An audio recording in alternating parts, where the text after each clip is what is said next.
Just from the onset, I want to talk from personal experience. I grew up in the city of Detroit, in the inner city, born and raised there, and that area has a reputation of being a tough place. Maybe it is, but it's probably no tougher than growing up in New York or Brooklyn or something like that. But there is one issue, is that many, many young men, and in my opinion, too many young black boys end up going to prison when they would have been better off if they would have gotten treatment for their mental illness, for drug addiction. If they had a chance to learn how to read, they wouldn't have ended up in prison. So we do have a problem, I believe, with our sentencing policy. But needless to say, and my closest childhood friend spent years, he spent decades in the penitentiary, is that once these young kids go to prison, they become hardened criminals by virtue of their time in prison. So the focus of this hearing, in the sense that we're looking at what's wrong with the prison culture and how can we change it, how can we improve it, I think it's the right focus. But to put it in the context of Islam, I think that distracts us. Let me get right to the point. I asked someone who served time in prison, why do they convert to Islam, and why do other young men convert to Islam? You know, essentially it's two reasons. Number one, for protection, to protect myself from other inmates and the prison staff.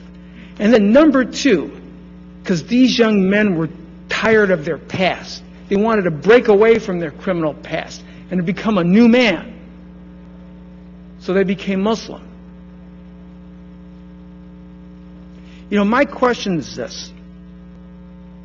How can we change the culture in prison so that for those convicted felons who will be released, that they're rehabilitated, that they don't end up going back into prison or committing crimes on the street, because that's a waste of money. The taxpayers can't afford it. And not only is it a waste of money, it's a waste of lives. I've seen it happen. And you know, we talk about political correctness. You know what pisses me off? I'm a damn member of Congress here, and my friends have rotted in prison. And those that have gotten out, they've never been the same again. Some of them did commit crimes, and they should have been punished for it. But others were in the wrong place at the wrong time. They wouldn't snitch on their friends. And they've never been the same again. I know this firsthand. We have a problem in this prison system. We've got to change it. We can't waste our money in warehousing these people, making them worse off, having them come out, commit crimes, and then go back to jail, go back to prison. It costs the taxpayers billions of dollars. Look, political correctness aside, I'm a Democrat.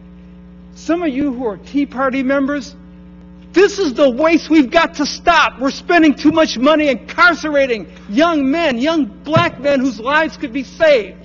It's not about Islam. It's about the sentencing policy. It's about this prison system. We've got to change that. So I'm not really dissing where the chairman's coming from with this committee hearing. This is the right focus. What's going on inside our prisons is wrong. We've got to change it. We've got to stop this prison industrial complex. We're wasting too much of our taxpayers' money.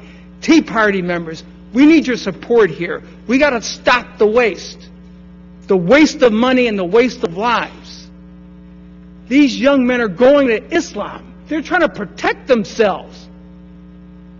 They want to change themselves. Are there some bad folks? Yes, they are. Well, like in every other faith and every other organization. I know I'm making a speech, but in that is the question. Let's improve this prison culture so that these young men are rehabilitated if they're going to be released.